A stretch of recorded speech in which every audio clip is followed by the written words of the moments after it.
السلام علیکم ورحمۃ اللہ وبرکاتہ، نحمده ونصلی علی رسولہ الکریم، اما بعد فاعوذ باللہ من الشیطان الرجیم، بسم اللہ الرحمن الرحیم۔ کتاب الصیام شروع کرتے ہیں۔ اگرچہ ہم روزے کے بارے میں، رمضان کے بارے میں بہت کچھ جانتے ہیں، لیکن ٹیکسٹ جب سامنے ہوتا ہے تو اس وقت علم یقینی حاصل ہوتا ہے۔ ایک ہوتا ہے نا کسی سے آپ جا کے لیکچر سن لیں تو اس سے بھی ایک ایمان تازہ ہو جاتا ہے، معلومات مل جاتی ہیں، لیکن وہ صرف خبر ہوتی ہے۔ لیکچر کیا ہوتا ہے؟ صرف خبر۔ جب آپ کتاب کھولتے ہیں تو یہ کیا ہوتا ہے؟ عین الیقین۔ ٹھیک ہے، پہلا کیا تھا؟ علم الیقین تھا۔ اگر آپ قابل اعتماد شخص سے کوئی بات سنتے ہیں تو وہ علم الیقین کا درجہ ہے۔ جب آپ کتاب کھول کے پڑھتے ہیں تو وہ کیا ہے؟ عین الیقین کا درجہ ہے۔ اور جب آپ اس علم کی حلاوت پاتے ہیں، وہ آپ کے اندر اترتا ہے، آپ اپنے عمل سے اس کی تصدیق کرتے ہیں، تو پھر یہ درجہ کون سا ہے؟ حق الیقین، کہ واقعی آپ نے اس علم کو حق سمجھا ہے، کیونکہ اب آپ اس کو کر رہے ہیں۔ ٹھیک ہے نا؟ تو زبانی بھی آپ سن لیں گے، لیکن وہ صرف پہلا لیول ہوگا، پرائمری لیول ہوگا، وہ مضبوط علم نہیں ہوگا۔ اس کے لیے کتاب سامنے کھلی ہونا ضروری ہے۔ اور پھر اگر کتاب پاس ہو تو انسان کسی کو کوئی چیز بتانے میں بھی پوری طرح کانفیڈنٹ ہوتا ہے کہ یہ میں نے پڑھا ہوا ہے۔ اس سے اگلا درجہ بھی ہے کہ مثلا جب آپ سیکنڈری بکس پڑھتے ہیں، سیکنڈری سورسز، تو وہ ریفر کرتے ہیں آپ کو پرائمری سورسز کی طرف۔ کیا مطلب ہے پرائمری سورسز کا؟ اوریجنل کہ کہاں سے لی گئی۔ تو ابھی آپ مثلا یہ جیسے ایاک نستعین ہے، یہ کتاب ہے، یہ سیکنڈری سورس کی کتاب ہے۔ اوریجنل سورس کیا ہے؟ جیسے میں نے اس کتاب کو جب لکھا تو ایک ایک کتاب کی اصل میں جا کے دیکھا اور اس کی مختلف روایات دیکھی۔ تو اس سے اگلا درجہ علم کا کیا ہوتا ہے کہ سیکنڈری سورس کو پرائمری سورس کے اوپر پرکھنا۔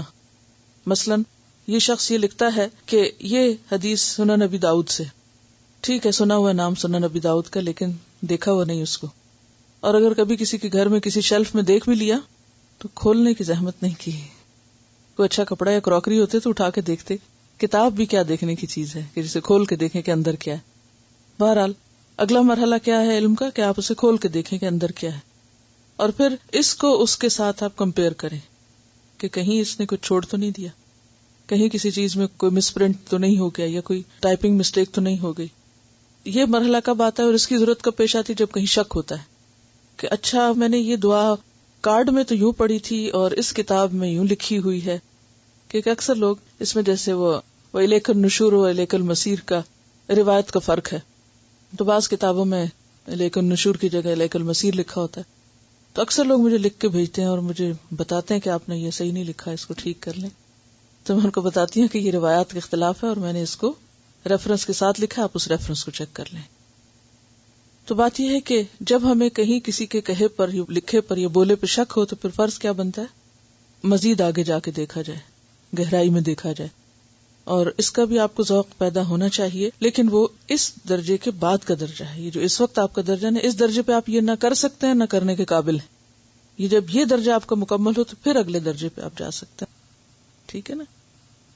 علم کے لحاظ سے لوگوں کے 3 درجے ہیں نا۔ وہ لوگ جو صرف لیکچر سنتے ہیں، وہ لوگ جو باقاعدہ کتاب کھول کے استاد سے پڑھتے ہیں، اور وہ لوگ پھر آگے جا کے مزید تحقیق کرتے ہیں۔ تو آپ کون سے درجے پہ؟ درمیان والے پہ بھی۔ ٹھیک ہے۔ روزے کو عربی زبان میں صوم کہا جاتا ہے۔ صوم کا لفظی معنی ہوتا ہے رک جانا۔ صائم اس گھوڑے کو کہا جاتا ہے جسے اس کا مالک بھوکا پیاسا رکھ کر خوب دوڑاتا ہے تاکہ اس کے اندر قوت برداشت پیدا ہو اور وہ جنگ میں بھوکا پیاسا رہ کر زیادہ سے زیادہ دشمن کے مقابلے میں مدافعت کر سکے۔ قرآن پاک میں جہاں روزے کی فرضیت کی بات آتی ہے وہاں ارشاد باری تعالیٰ ہے، یا ایھا الذین آمنوا کتب علیکم الصیام کما کتب علی الذین من قبلکم لعلکم تتقون۔ اے لوگو جو ایمان لائے ہو، تم پر روزے فرض کیے گئے جیسا کہ تم سے پہلے لوگوں پر فرض کیے گئے تھے، تاکہ تمہارے اندر تقوی پیدا ہو۔ اور تقوی کیا ہے؟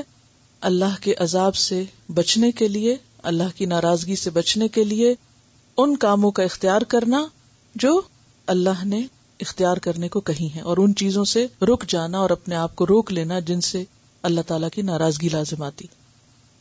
یعنی گناہوں سے بچنا، اللہ کی ناراضگی کے کاموں سے بچنا، یہ تقویٰ کہلاتا ہے۔ اس بچنے کے لیے انسان کو اپنے اندر ایک خاص قوت پیدا کرنی پڑتی ہے۔ اس قوت کا نام کیا ہے؟ Self control. تو بیسیکلی روزے کا مقصد کیا ہے کہ انسان کے اندر بھوک پیاس کاٹ کر یا بھوک پیاس کی تکلیف برداشت کر کے اس کے اندر قوت برداشت پیدا ہو، اور یہ قوت برداشت اس کو بہت سی ایسی چیزوں میں کام آئے جو شیطان کے وسوسوں کی وجہ سے انسان کے اندر پیدا ہوتی۔ شیطان بھی انسان کا کھلا دشمن ہے۔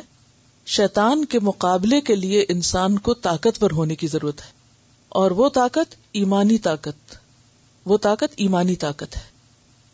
یہ طاقت اللہ کا حکم مان کر انسان کے اندر آتی ہے، اور جب ایک انسان اللہ کے حکم سے کھانے پینے سے اور جمع کرنے سے رک جاتا ہے، یعنی مخصوص شرائط کے ساتھ مخصوص ایام میں مخصوص اشیاء کو چھوڑ دیتا ہے صرف اللہ کا حکم سمجھ کر، تو اس کے اندر بہترین قسم کی سیلف کنٹرول پیدا ہوتی ہے۔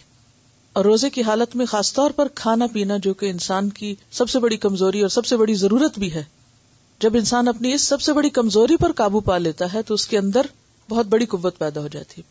پھر دوسری چیز انسان کی شہوت ہے۔ جو شخص اپنی شہوت کو کنٹرول کر لیتا ہے وہ بہت مضبوط ہو جاتا ہے۔ تیسری چیز انسان کی نیند ہے، جو اس کی بہت بڑی ویکنس ہے۔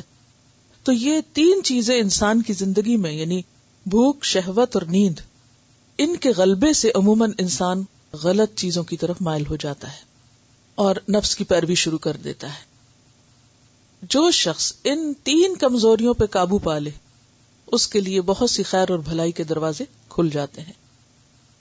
روزے میں انسان کو اسی چیز کی تربیت دی جاتی ہے۔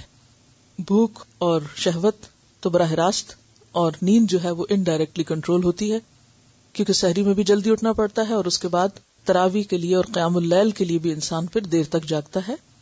تو اس طرح انسان کے اندر جب یہ سب کچھ اللہ کی خاطر عبادت سمجھ کر کرنے کا عمل شروع ہوتا ہے، تو اسے نہ صرف یہ کہ جسمانی فائدے حاصل ہوتے ہیں بلکہ روحانی فائدے بھی حاصل ہوتے ہیں۔ تو روزے کے بہت سے فوائد ہیں۔ اس وقت ہم ان فائدوں کو ڈسکس نہیں کریں گے، بلکہ ہم براہ راست جو شریعت میں روزے کے بارے میں احکامات ملتے ہیں ان کے بارے میں بات کریں گے۔ ان کے بارے میں سب سے پہلی بات تو یہ کہ رمضان کا مہینہ وہ مہینہ ہے جس میں روزے فرض کیے گئے ہیں۔ اگر کوئی شخص رمضان کے علاوہ کسی اور مہینے میں روزے رکھے تو اس کا فرض ادا نہیں ہوتا۔ مثلا اگر کوئی کہے کہ میں محرم میں رکھ لیتا ہوں کیونکہ وہ بھی حرمت والا مہینہ ہے، بہت اچھا مہینہ ہے، لہٰذا میں سال کے پہلے مہینے میں ہی روزے رکھ کے فارغ ہو جاتا ہوں، تو اس کی یہ عبادت قابل قبول نہ ہوگی۔ اس لیے اس عبادت کے لیے اللہ تعالیٰ نے وقت خود مقرر کر دیا، تو اس میں وقت کی جو پابندی ہے وہ بھی بے حد ضروری ہے۔ السلام علیکم ورحمۃ اللہ وبرکاتہ۔